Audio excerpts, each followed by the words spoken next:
She left the quilt just before dawn, folded with care, as if it still mattered who would find it. When I lifted it, the smell stopped me cold: lavender soap, dust, and a memory I had buried years ago. Some things don't knock. They wait to be noticed. I live alone at the edge of a quiet town where mornings arrive slowly and people mind their own histories. Grief has a way of settling into the walls, into routines, into silence. I thought I had learned how to live with what I lost, until something familiar appeared on my porch and disturbed the stillness I had carefully built. The house woke before I did. That's how it felt anyway. Like the walls had already been listening for a while, waiting for me to catch up. The clock beside my bed said 5:12 a.m. No alarm. No reason. Just that quiet pressure in my chest that told me sleep was finished with me. Outside, the sky was still undecided. Gray, thin, holding its breath. The kind of morning where sound travels farther than it should. Where even your own footsteps feel like they don't belong. I lay there for a moment, staring at the ceiling fan. It wasn't moving, but it looked tired. Like it had been up all night too. That's when the feeling came. Not fear. Not exactly. Just the sense that something had already happened. And I was late to it. I pulled the blanket back and stood. The floor was cold. It creaked once, soft but familiar, like an old dog shifting in its sleep. In the kitchen, the kettle sat where I'd left it the night before. Me. Waiting. The window over the sink was fogged from the damp air outside. I wiped a small circle clear with my sleeve and looked out. That's when I saw it. On the porch. Something pale against the dark wood. Where? Well, first I thought it was a box. Or maybe a bag someone dropped by mistake. But even from inside I knew better. I opened the door slowly. The hinges sighed like they always do. The smell of wet earth rushed in. Fresh dirt, old leaves, last night's rain still clinging to the ground. The quilt sat right in the center of the porch. Folded neatly. Edges aligned. Not rushed. Not careless. Too intentional to be trash. Too gentle to be a mistake. I stood there a long time without stepping out. The morning air pressed cool against my ankles. Birds hadn't started yet. The world was paused. I remember thinking, who comes to someone's house this early? And leaves something like that? When I finally knelt, my knees complained. Does that? Makes you aware of every movement, every decision your body has to agree with. I touched the quilt with 2 fingers first. Testing it. Warm. Not sun warm. It hadn't been light long enough for that. This was different. Human warm. Like it had been held. Recently. I pulled it closer and unfolded one corner. The fabric was soft. Worn thin in places, thicker in others. Hand-stitched. Care lives in stitches like that. Time does too. And then the smell rose up. Lavender soap. Clean cotton. Something faint underneath. Dust, maybe, or old wood. Stopped me where I was. 'Cause I knew that smell. I hadn't smelled it in years. Not like this. Not all at once. My hand tightened without asking me. The porch rail pressed into my palm. For a second, the house around me shifted. And I wasn't here anymore. I was somewhere else. Another morning. Another porch. She used to hang quilts over the railing to air them out. Said sunlight fixed things people couldn't. I swallowed. The quilt slipped slightly, and I caught it before it touched the floor.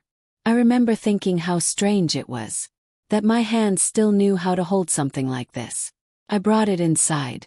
The door closed behind me with a soft thud. The house seemed to exhale. I laid the quilt across the kitchen table. It covered the scratches, the water rings, the place where the finish never quite came back after that one winter. The light through the window was still weak. Everything looked flatter, honest. I traced one square with my finger. Then another. The stitching wasn't perfect. Some lines wandered. Some corners didn't quite meet. She used to say that's how you knew it was real. The smell was stronger now. It filled the room slowly, like it was claiming space. My chest tightened. Not pain. Recognition. I sat down. For a while I just listened. To the refrigerator hum. To the faint ticking of the clock. I thought about how quiet the street had been. No cars, no voices, no footsteps retreating. Whoever left it hadn't wanted to be seen. That mattered. I folded the quilt again carefully, the way it had been folded for me. My hands remembered the rhythm. Corner to corner. Smooth the edge. Press the crease. I wondered how long it had been sitting there before I woke up. Minutes. An hour. I wondered if they watched from somewhere. From a car. From the road. Or if they'd already gone, carrying whatever it was they came with lighter now. The kettle whistled suddenly. Dark. Too loud in the stillness. Jump. Then laughed quietly at myself. Some mornings do that. They remind you how close the past sits to the surface. I poured the water, set the mug down, and wrapped the quilt around my shoulders. Fit. That surprised me most of all. Not just the size. The weight. It settled the way familiar things do. Not heavy. Not light. Just present. I stood by the window again and looked at the porch. Now. The sky was brightening, slowly giving itself away. Soon the street would wake up. Soon this would look like any other morning. But it wasn't. Something had crossed a line in the dark. Left a piece of itself behind. And as the warmth of the quilt soaked into me, one question stayed louder than the rest. Who remembered her like this? And why had they chosen today? The light hadn't found its way fully into the room yet. It hovered at the window, pale and unsure, like it didn't want to intrude. That's when I laid the quilt across the table. The wood beneath it disappeared. Years of scratches. Water rings. Small, ordinary damage that comes from living alone long enough to stop worrying about appearances. The quilt softened all of it. I stood there, hands resting on the edge, not moving. Listening. The refrigerator hummed. The clock ticked. Somewhere outside, a bird tried out its voice and stopped again. I ran my fingers along one square. Then another. Each stitch held its place. No rush. No shortcuts. You could tell when something had been made slowly. When someone had sat with it longer than they needed to. The smell rose as the room warmed. Lavender first. Then something deeper. Old cotton. Closed my eyes. And there she was. Not clear. Not sharp. Just a presence. She sat by the lamp in that old chair. The one with the loose armrest and the cushion that never quite fluffed back up. The radio hummed low beside her. Always low. As if the music was only meant for her hands. She sewed the way some people pray. Quietly. Without expecting an answer. I could see the way she leaned forward. Tongue pressed gently to her lip when a stitch mattered. The lamp casting a soft circle around her. Everything else falling away. My chest tightened. I hadn't thought of that room in years. Not like this. Not with smell and sound and warmth all arriving together. I opened my eyes and looked back down at the quilt.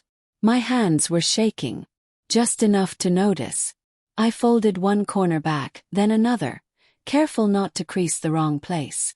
The fabric resisted slightly, like it remembered being whole. The stitching wasn't perfect. Some threads were darker, slightly frayed. Repairs over repairs. She never threw anything away if it could still be held together. I swallowed. Who else could remember her like this? Not just the big things. Not just her name or her face. But this. Quiet parts. The way her hands worked when no one was watching. I moved the quilt closer to the window. The light picked up small details I hadn't noticed before. A pattern within the pattern. Tiny variations in color. Intentional. My finger stopped. There it was. A small square near the edge. Different thread. Same stitch. She used to do that. Hide a mark where only she would know it lived. Said it was how she signed her work. My breath caught. I sat down slowly, chair legs scraping just enough to remind me where I was. The quilt stayed on the table between us, like a third presence. I thought about all the people who had passed through her life. Neighbors. Church friends. Women who borrowed sugar and never returned it. None of them knew this mark. None of them knew the way she stitched tighter when she was worried. Looser when she felt safe. The smell was stronger now. Not overwhelming. Just insistent. I pressed my palm flat against the fabric. Warm still. I remembered being a child, crawling under quilts like this during thunderstorms. The sound of rain muffled. The world reduced to breath and fabric and waiting it out. She used to say quilts held stories. That if you listened long enough, they'd tell you where they'd been. I hadn't listened in a long time. The radio memory came back suddenly. Not a song. Just static. The soft hum between stations.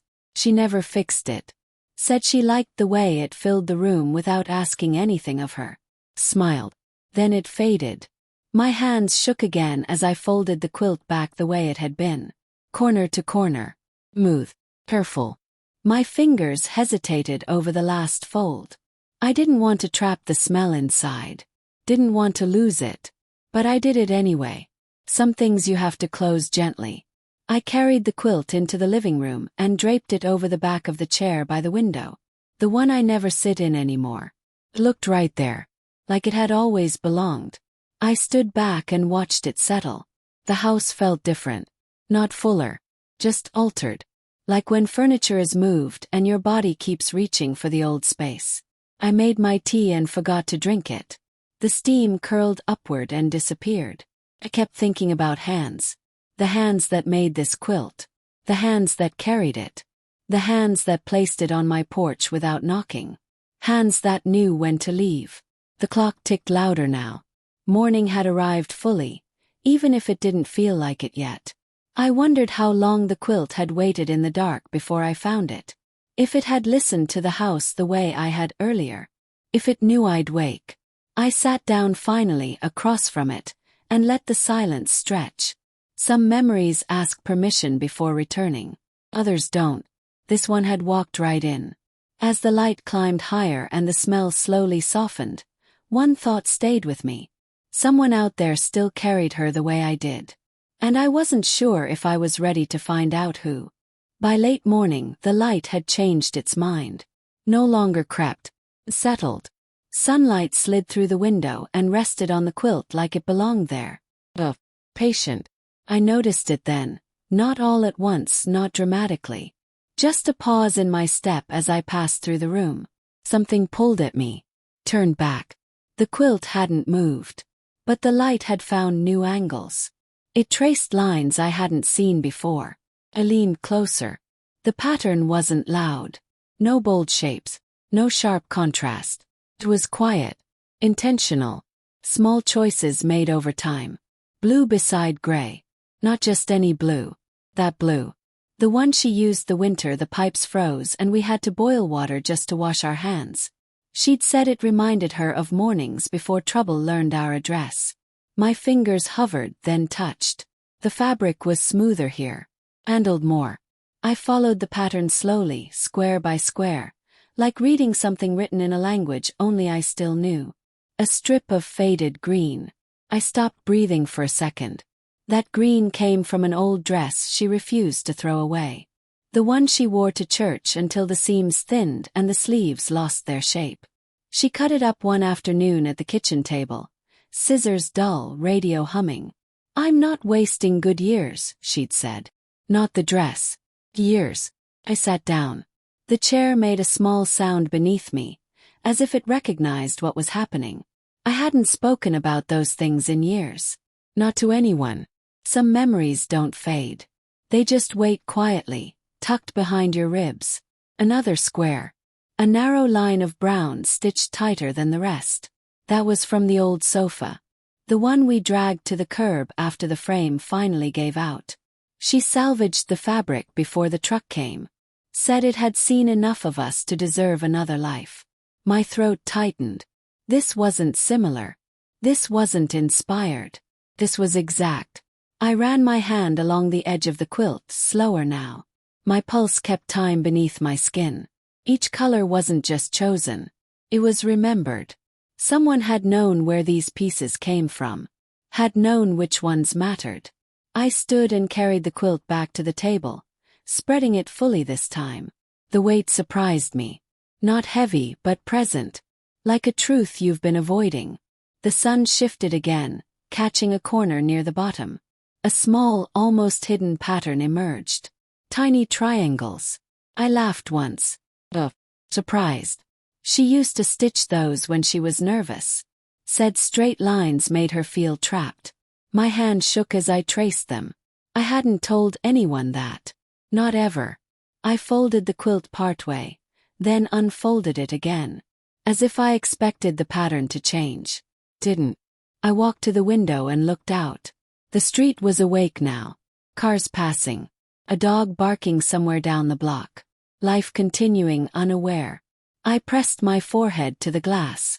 This wasn't an accident. Coincidence doesn't remember things you don't say out loud. I went back to the quilt and searched for something. Anything that felt wrong. Out of place. There wasn't. Even the mistakes were familiar. A stitch pulled too tight. Corner slightly off. She did that when her hands hurt. I sank into the chair again. My mind went to the people who knew her. Who had seen her smile. Who had shared meals and holidays. But knowing someone isn't the same as knowing their silences. These stitches knew her silences. The room felt smaller. Not closing in, just attentive. I realized then that the quilt wasn't just made from her things. It was made from moments. Years she never talked about. Days we didn't photograph. Ordinary hours that only mattered because we were there together. Someone had been watching closely. Or someone had been trusted. Closed my eyes. A memory surfaced. Uninvited. Her hands guiding mine when I was younger. Teaching me how to thread a needle. Pay attention, she'd said. Fabric remembers how you touch it. My breath caught. I opened my eyes and looked at the quilt like it might look back. Who are you? I whispered. The words barely left my mouth. No answer. Just light. And thread. I noticed something new near the center. Faint discoloration. Almost invisible unless you knew to look. Disdain. From the night the radio broke and we sat in silence instead. She spilled her cup and laughed like it didn't matter. I hadn't remembered that in years. My chest ached, not sharply. Only. Like an old bruise pressed gently. This wasn't just memory. This was communication. A message stitched instead of spoken. I thought about the porch. The early hour. The careful placement. Whoever left this knew when to come. Knew when I'd be alone enough to notice. I folded the quilt again, slower than before. Reverent. I didn't want to disturb it too much. Didn't want to lose whatever was holding it together. When I finished, I held it against my chest for a moment. The smell had softened, but it was still there. Lavender. I set it back on the chair by the window. The sun had moved on. The room looked ordinary again. But I wasn't. Some doors don't open loudly. They just unlock. As I turned away, one thought followed me. This quilt wasn't meant to remind me of her. It was meant to tell me someone else still carried her too. And I had a feeling. They weren't finished yet. The door closed behind me with a sound that felt louder than it should have. Not a slam. Just a firm ending. Morning had settled into itself by then. Not early anymore. Not late. That in-between hour when the day pretends nothing has happened yet. I stepped onto the porch. The boards were still damp from the night. Cool through the soles of my shoes. They gave a little under my weight the way they always had. Like they were checking to see if it was really me. I stood there for a moment, holding the screen door open with my foot. The air smelled clean. Wet earth. Cut grass from somewhere down the block. No trace of anyone else. I let the door close and listened. Nothing hurried. Nothing wrong.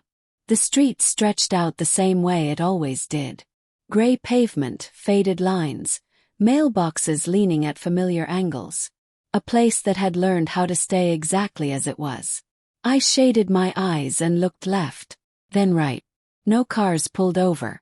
No footprints in the dirt beside the porch. No sign that anyone had paused here long enough to leave a piece of their life behind. I walked down the steps slowly, one at a time. The railing was cool beneath my palm. The bottom I stopped. From here, the porch looked ordinary again. Me. Just wood and shadow. If I hadn't been awake when I was. If I'd slept another hour. The thought didn't finish itself. I scanned the street more carefully this time. The way you do when you've misplaced something important and you're afraid to admit it. Mrs. Carter's curtains were open across the way. She was watering her plants, moving carefully, like each step had to be negotiated with her knees. She glanced up and waved. I waved back. She didn't look curious. Didn't look concerned. To her it was just another morning. A delivery truck passed at the corner and turned without slowing. Someone's radio played faintly from an open window 2 houses down. Life kept its rhythm. I walked a few steps into the road and looked back at my house. The light caught the windows evenly. Nothing stood out. If someone had been there earlier, they'd left no trace of themselves behind. Only the quilt. I wondered how long it had been sitting on the porch before I noticed it. Minutes. Hours. Had it listened to the night the way I used to? Counting distant cars, memorizing the sound of the wind. I imagined someone standing there in the dark, waiting, not pacing, not anxious, just present. The thought made my shoulders tighten. If they came in the night, why didn't they knock? The question settled heavy in my chest. I'd been home. The light in the kitchen had been on late. Anyone could have seen it. A knock would have been easy. But they hadn't wanted that. I stepped back onto the sidewalk and walked toward the corner, slow and aimless. The way you do when you're hoping the world might give something away if you give it enough time. The cracks in the pavement were the same as yesterday. I stepped over the one shaped like a crooked smile without thinking. Habit. Mr. Alvarez was loading groceries into his car. He nodded at me, polite, distant. "Morning," he said. "Morning," I answered. That was all. No one asked if I'd lost something. No one asked if anything unusual had happened. Nothing had, as far as they were concerned. I reached the corner and turned back. From here my porch looked smaller. Insignificant. I tried to imagine seeing it from a stranger's height. From the angle of someone who didn't belong to the street. Would it have looked welcoming? Or closed? The sun climbed higher, warming the back of my neck. The quiet thinned, replaced by normal sounds. Engines. Voices. A lawnmower starting up somewhere close. The window where the quilt now rested caught the light. You couldn't see it from here. Not really. But I knew it was there. I knew someone else knew it too. I walked back slowly, dragging my hand along the fence as I passed. The paint flaked off under my fingers. Time does that. It leaves things behind without asking. At the foot of the porch steps I stopped again. I tried to picture the moment they'd placed the quilt down. The way they folded it. Centered it. Not rushed. Not careless. Did they hesitate before leaving? Did they stand there a moment longer, listening to the house breathe? The thought made my throat tighten. I climbed the steps and turned around once more. The street looked back at me, unchanged, unmoved, indifferent. And yet, something had happened here. Something quiet enough to slip past everyone else. I rested my hand on the porch rail and closed my eyes. I listened the way I used to when the nights felt too long. For anything out of place. Nothing answered. Inside the house the quilt waited. Inside the house, memory had already shifted the air. I opened the door and stepped back in. The screen door clicked shut behind me. As I crossed the threshold, one thought followed, steady and uninvited. Whoever came didn't want to be seen. They wanted to be remembered. And I had a feeling the street wouldn't stay empty much longer. The quilt didn't move, but it felt closer. I noticed it the way you notice someone standing behind you. Without seeing them. Without hearing a sound. The afternoon light leaned low through the window, catching the fabric just enough to make the colors deepen. Not brighter. Deeper. I sat down across from it. The chair creaked beneath me. Familiar complaint. One I'd learned to ignore. For a long time I didn't touch the quilt. I just let it be there. Between me and the rest of the room. Silence does that. Stretches. The house was quiet in a way it hadn't been all morning. No passing cars. No radios. Just the faint tick of the clock and the sound of my own breathing. That was when the memory came back. Not gently. The day she left. It arrived without warning, like a door opening somewhere inside me that I'd nailed shut years ago. Had been afternoon too. Too bright. The air smelled like dust and old paper. Boxes stacked by the door, some taped, some not. She stood in the middle of the room, hands on her hips, looking at the walls like she was trying to memorize them. Not for nostalgia. For survival. I remembered the way I stayed seated then too. On that same chair. As if not moving could keep something from happening. She didn't raise her voice. Didn't cry. That almost hurt more. The quilt rustled slightly as I shifted in my seat. I folded one edge over my knee, just to feel it. The fabric was cooler now. Still soft. That day, she'd picked up her bag and hesitated. Just for a second. I remembered thinking, this is it. This is where I say something. Anything. But the words stayed where they were. Heavy. Unfinished. I'll call, she said. He nodded. She didn't look at me when she said it. The memory pressed in tighter. I hadn't followed her to the door. I hadn't said her name. I told myself she knew what I meant. That some things didn't need to be said out loud. Time would take care of the rest. I ran my thumb along the quilt's edge, back and forth.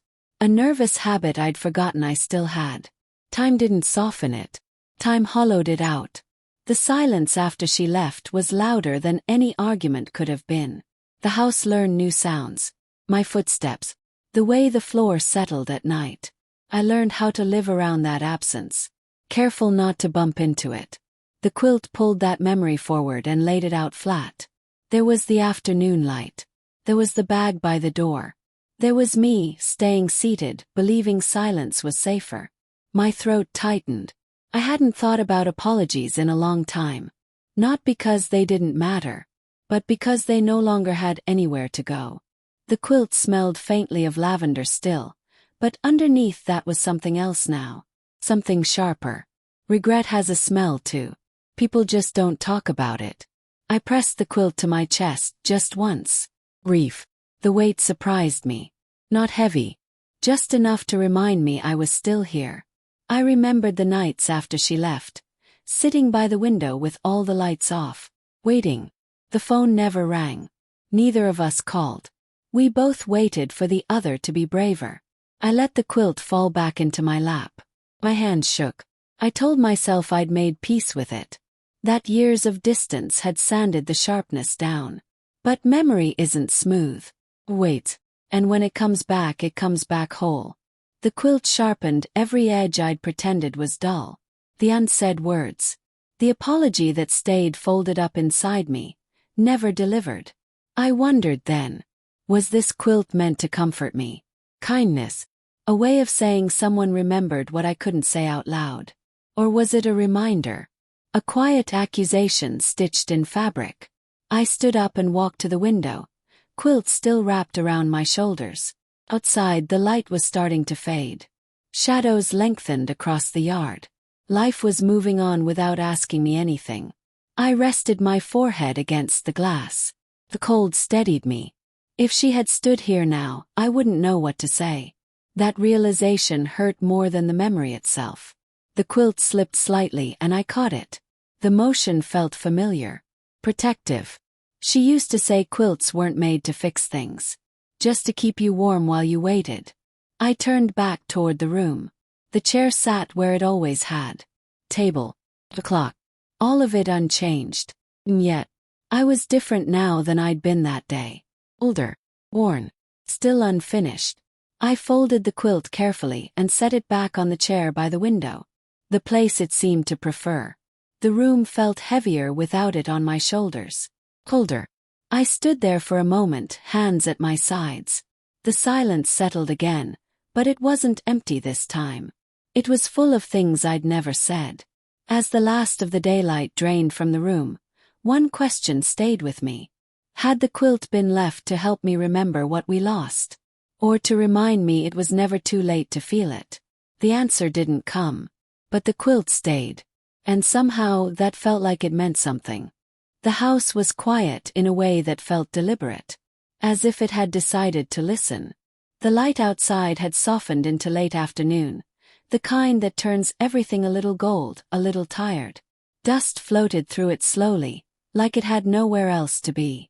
I stood in the doorway between the living room and the hall, holding nothing, doing nothing, waiting. I don't know why I chose that moment. Why then? But I did. I said her name. Loud. Came out smaller than I expected. Thinner. It didn't fill the room the way it used to. It didn't land gently either. Echoed. Not loudly. Just enough to surprise me. The sound touched the walls, the ceiling, the floor, and came back changed. I swallowed. I hadn't said her name like that in years. Not alone. Not without an explanation attached. Saying it felt like stepping into a room that had been locked from the inside. The floor creaked behind me. Just once. Like it remembered. I walked toward the cabinet at the end of the hall. The one I almost never opened. The handle was cool. Dust clung to the edge where my fingers hadn't been in a long time. Inside were the things I didn't know what to do with. Boxes. Envelopes. Photographs stacked without ceremony. I pulled one box down and set it on the table beside the quilt. The lid resisted at first, then gave in. The smell inside was different from the quilt's. Paper. Old glue. I lifted the first photograph. Her at the window. Not smiling. Looking past the camera. She never liked being looked at when she wasn't ready. Another photo. Her hands. Just her hands. Thread looped around one finger. I don't remember taking that picture. But I remember the moment. I sat down. The chair accepted my weight with a soft complaint. I went through the photos slowly, one at a time. Not searching yet. Just letting them pass through me. Her standing in the yard. Her coat hanging too loose on her shoulders. Her laugh caught midair. Somewhere along the way, I noticed my breathing had changed. Order. Careful. I reached into the box again and pulled out a bundle of letters tied with string. The string had faded to a color that didn't exist anymore. I untied it. The first letter wasn't addressed to me. That stopped me. I read the name on the envelope. Then read it again. Someone else. Someone I didn't recognize. I set it down without opening it. My pulse picked up. I hadn't known she wrote letters like this. Hadn't known there were people she spoke to in ink, not out loud. I opened another envelope. Her handwriting. Careful. Rounded. The words were simple. Dates. Small observations. Nothing dramatic. But there it was. A life that continued even when I wasn't listening. I leaned back and closed my eyes. Someone else must remember her. That thought landed heavier than the rest. I'd spent years believing the memory of her lived only here. In this house.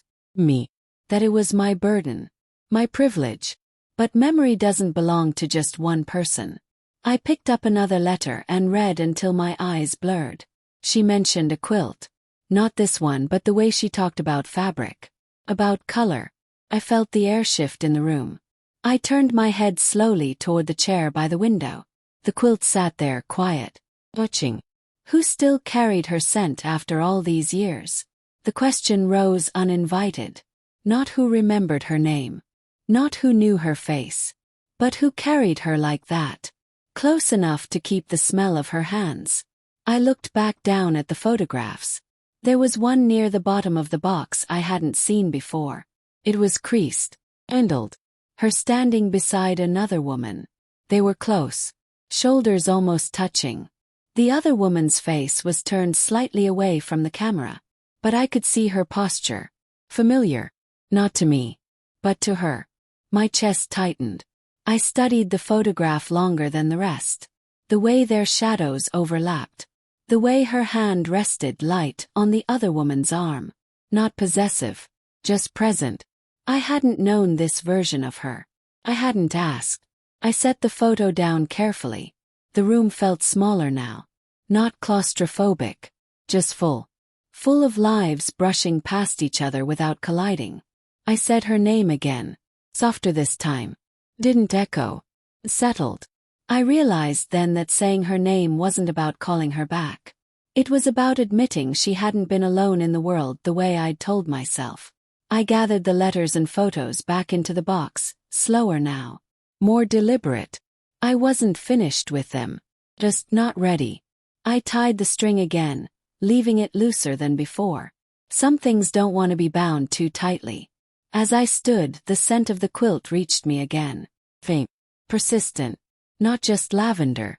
Something else underneath. Something unfamiliar. I crossed the room and rested my hand on the quilt's edge. It was cooler now. Patient. I leaned down and pressed my face into it just once. Breathing in. Trying to catch what was left. I straightened slowly. Someone else had known how she smelled. How she moved through a room. How she stitched her silences together. Someone else had held those memories long enough to return them. I turned off the light in the hall. The room fell into shadow, but not darkness. As I walked away, one thought followed me, steady and unresolved. I wasn't the only one who had lost her. And whoever carried her scent like this was closer than I'd ever imagined. The market always smells the same in the morning.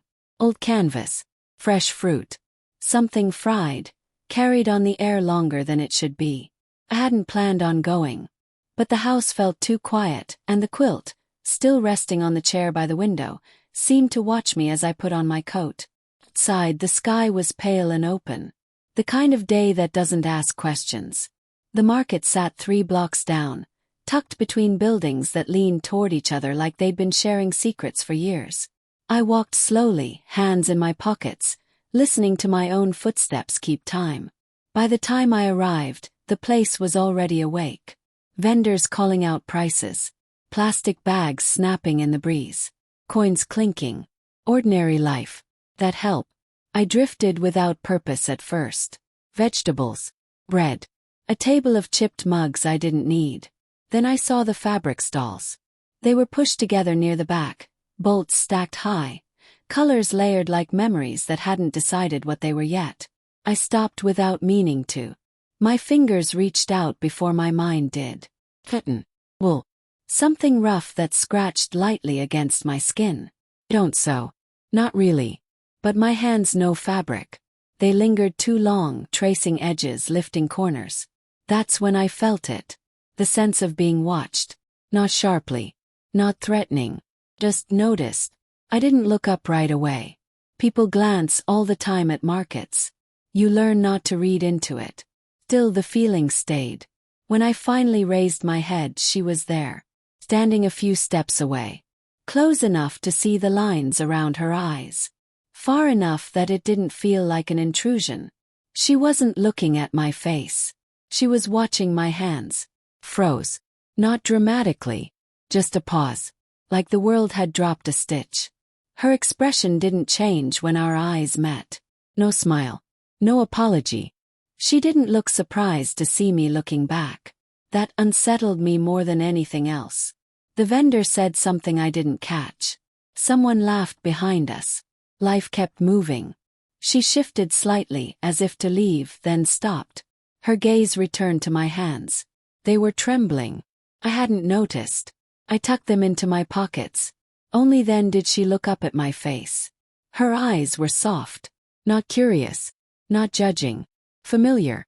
The thought startled me. I didn't recognize her. Not truly. But something about the way she stood. The way she held herself in stillness. Pulled at something inside me. She said nothing. Neither did I. The silence stretched. Thin but unbroken. Then she stepped closer. Not toward me. Past me.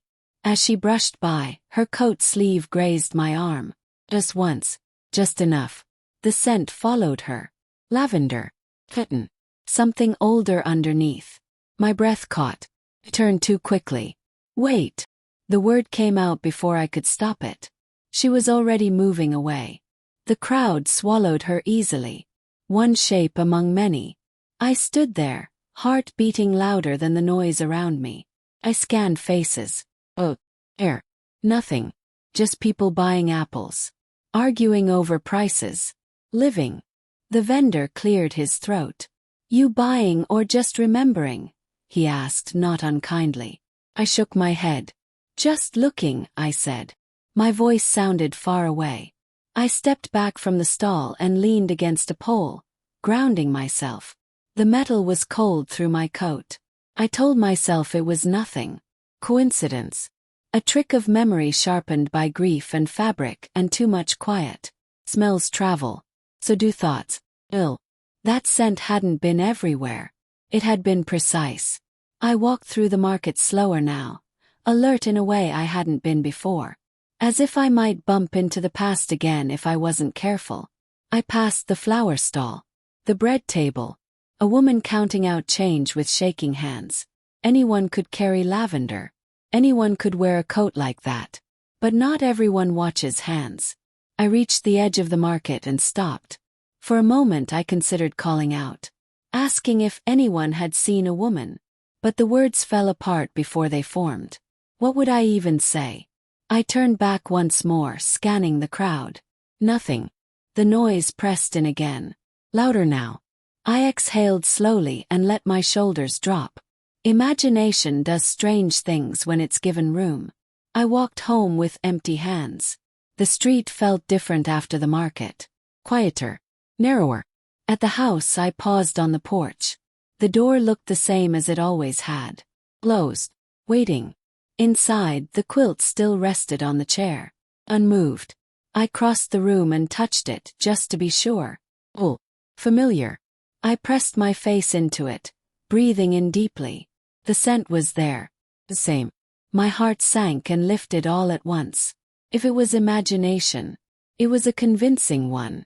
If it wasn't, I sat down slowly, hands folded in my lap. The market noise echoed faintly in my ears, then faded.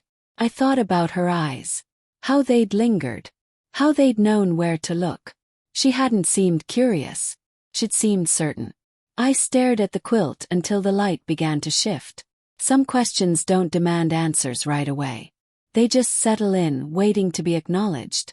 As evening crept toward the window, one thought stayed with me, steady and unresolved.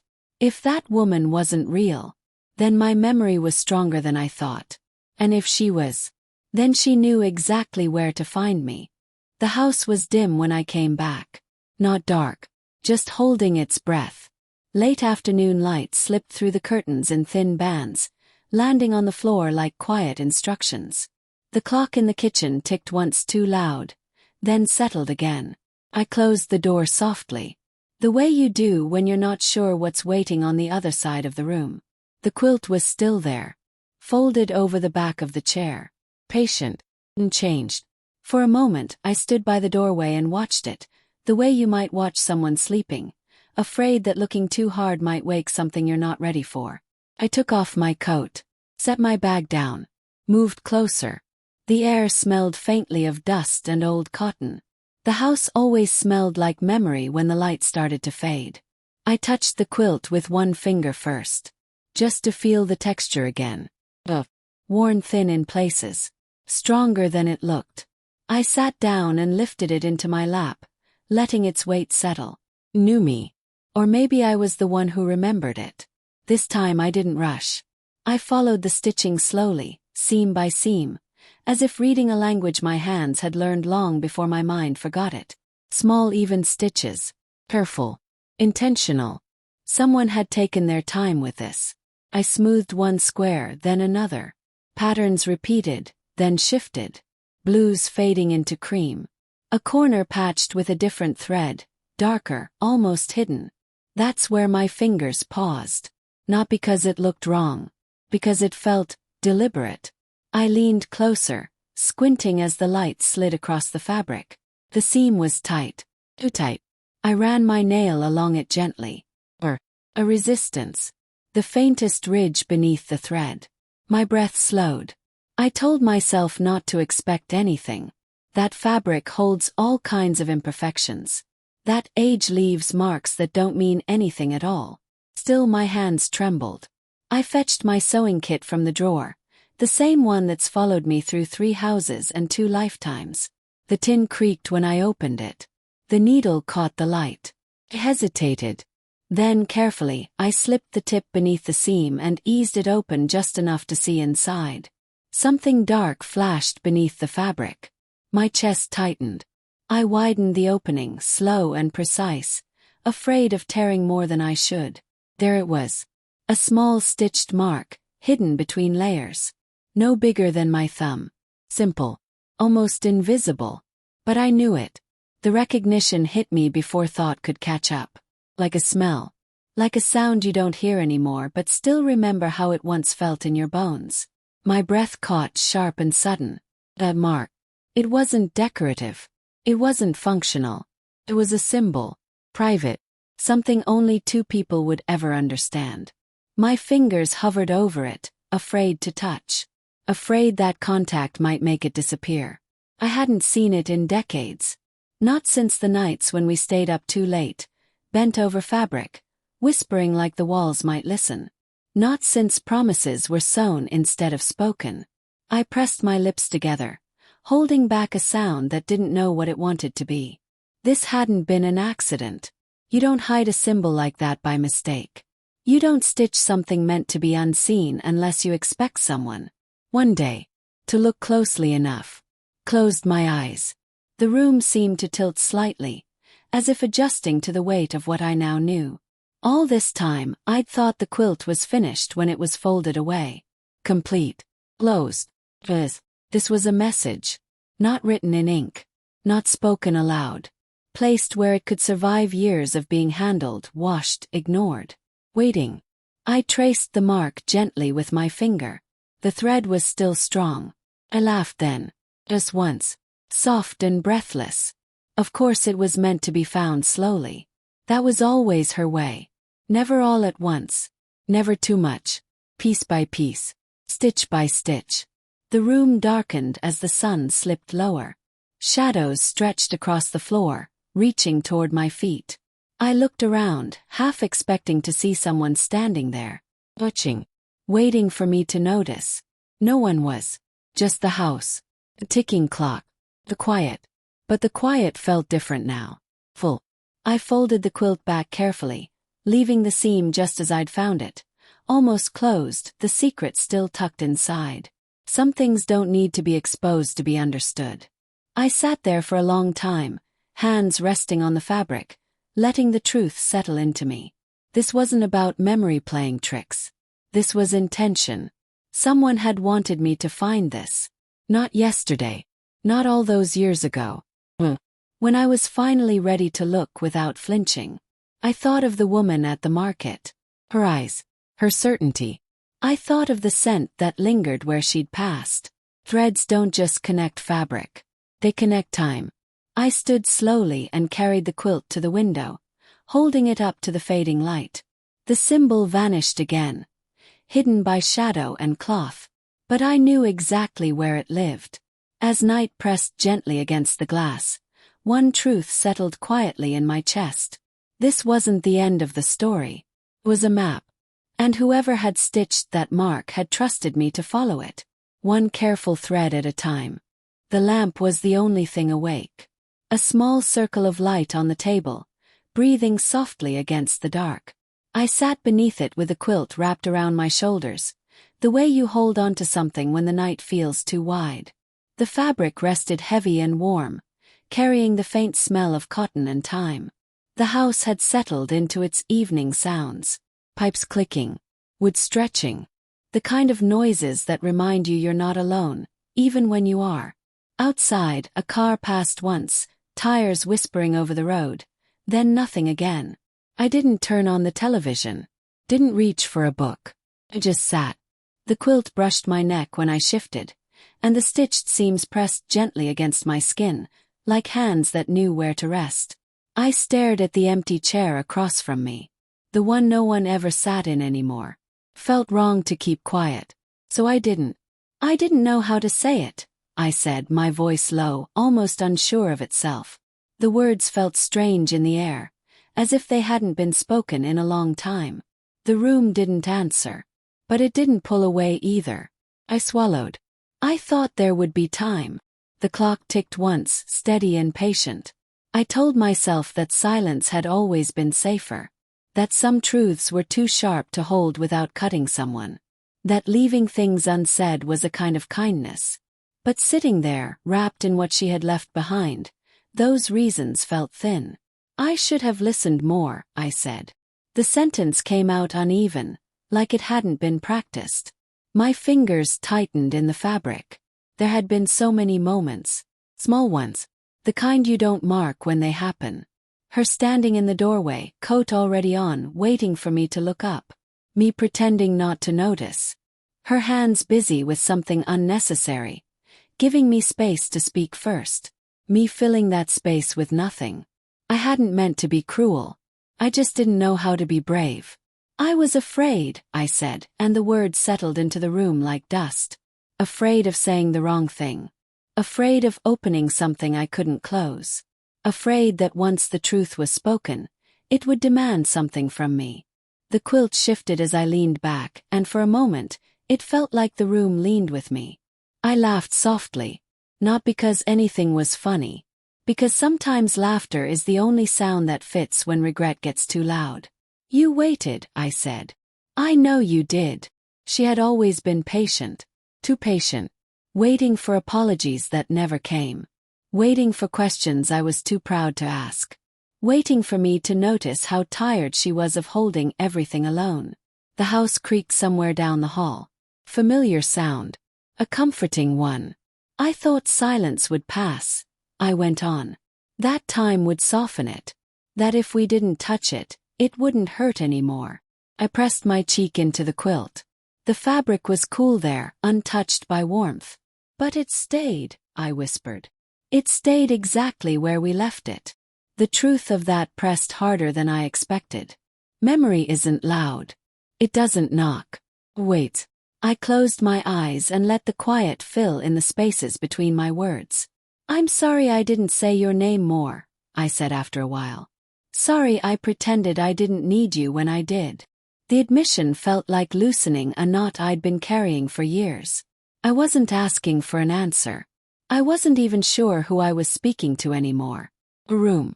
Quilt. The version of her that lived in me. Or maybe myself. The light flickered slightly, then steadied. The shadows along the wall softened, edges blurring. For the first time that night, the house felt full. Not crowded. Just occupied. I pulled the quilt tighter around my shoulders and breathed in slowly. And that's when it came to me. This wasn't just memory I was wrapped in. It was mercy. Not loud. Not announced. Offered quietly, the way she had always offered things. Without demand.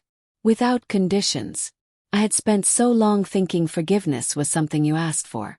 Something someone gave you face to face, with words that made it official. But sitting there I understood something else. Sometimes forgiveness is left behind. Stitched into what remains. Placed gently where you can find it when you're ready to look.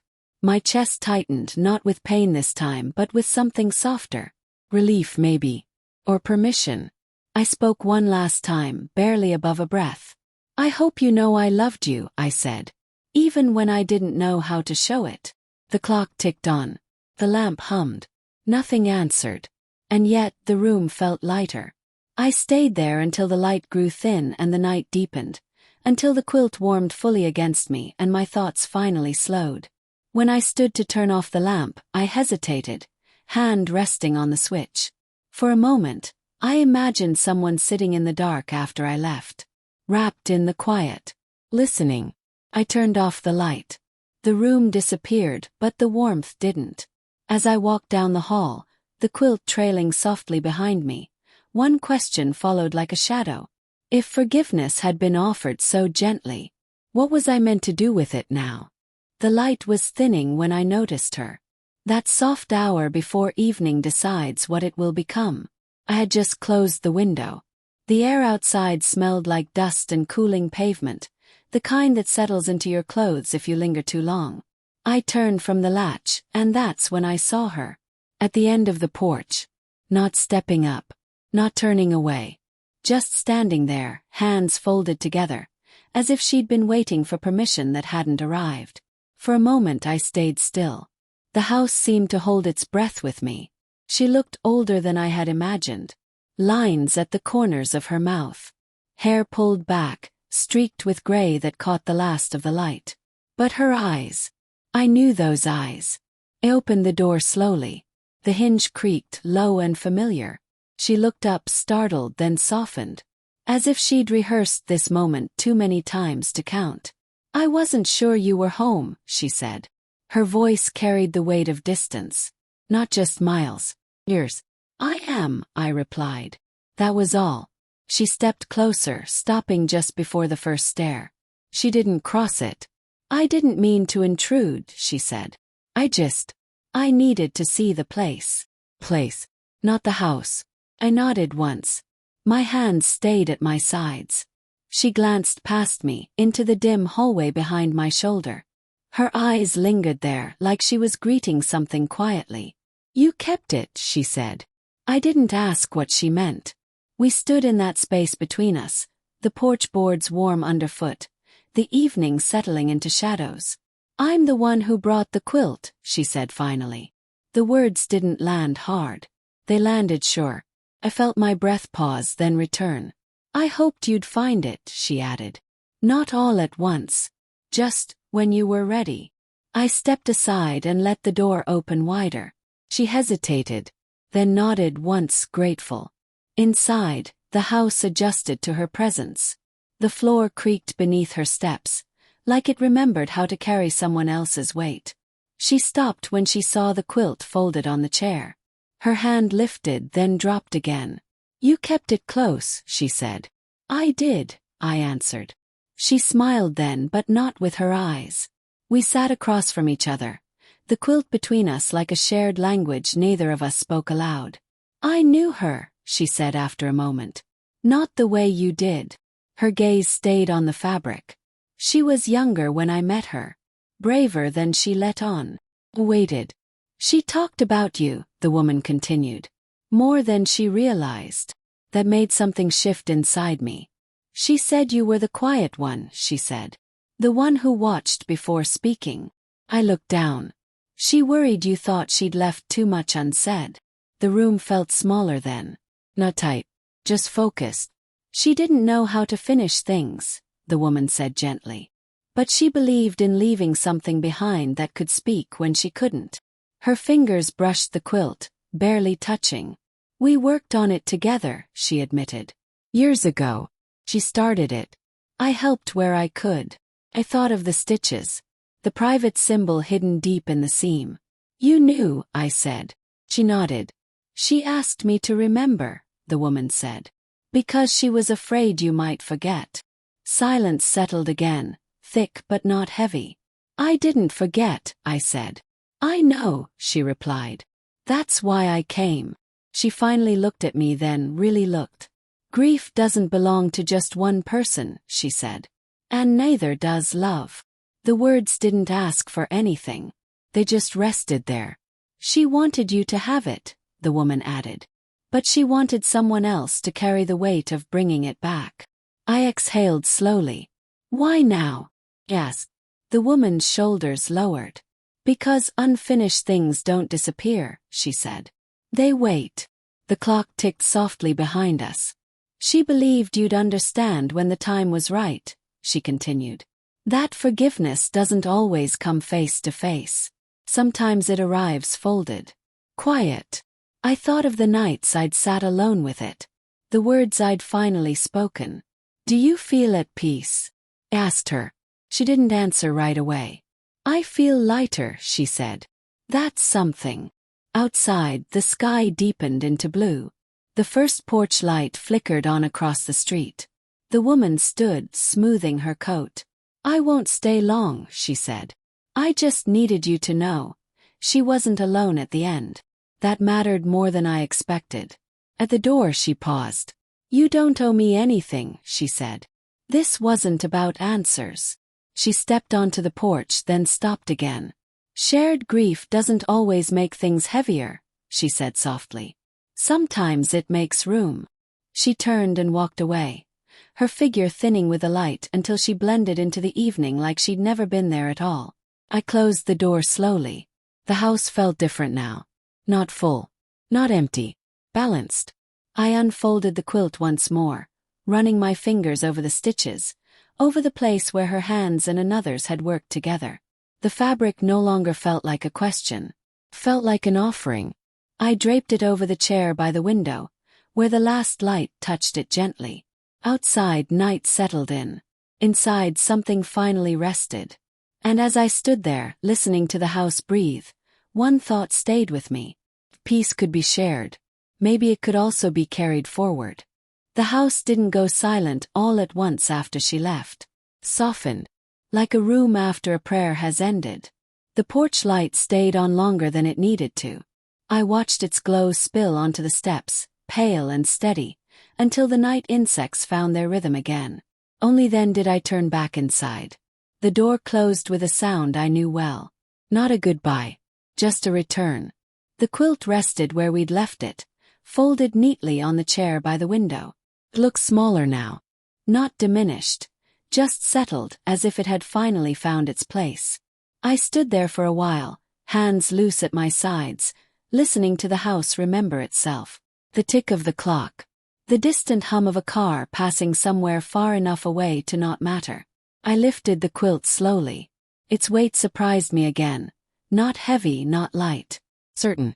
I carried it to the table and unfolded it with care, smoothing each square the way she used to smooth my hair when I was younger. Not fussing.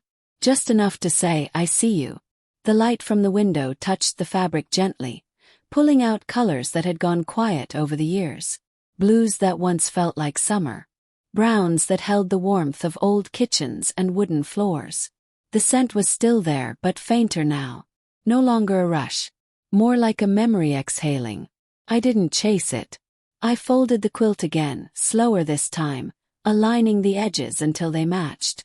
I placed it back on the chair, angling it so the last of the light could rest on it a little longer. Some things deserve to be seen before the dark. I sat down across from it. Not waiting. Just being. The house creaked once, low and familiar. Like it approved. I thought about the way she'd left all those years ago. No scene. No slammed doors. Just a space where her voice used to be. I'd filled that space with time. Work. Routine. The quiet pride of surviving without asking too much of memory. I used to think that was strength. But sitting there now, with the quilt breathing softly in the half-light, I understood something gentler. Not everything unfinished is broken. Some things are simply waiting for the right moment to be held again. I rested my hand on the table. The wood was cool. I thought of the woman from the porch, how she'd stood at the edge, careful not to cross until invited. How grief had taught her manners. Shared grief. The phrase echoed again, but differently this time. Not as a wound. As a bridge. The scent faded further as the evening deepened. I noticed when it was almost gone. Not with panic, but with gratitude. It had done its work. What remained wasn't smell or fabric or mystery. It was weight. The kind that keeps you from floating away. I stood and turned off the lamp. The room slipped into shadow, but the window still held a thin line of light from the street outside. Enough to outline the quilt's shape. Enough. I walked through the house slowly, touching the doorframes as I passed. Habit maybe. Or acknowledgement. In the bedroom, the floor creaked beneath my step. It sounded like it remembered who I used to be. I didn't correct it. I lay down without turning on the bedside lamp. The ceiling above me was darker than usual, the corners softer. For the first time in a long while, my thoughts didn't circle. They rested. Some mysteries aren't meant to be solved. They're meant to be lived alongside. The quilt didn't explain everything. It didn't need to. It simply said, "You weren't forgotten." Outside, the wind moved through the trees, slow and steady. I listened to it the way I used to listen for her footsteps when I was younger. Without expectation, just comfort.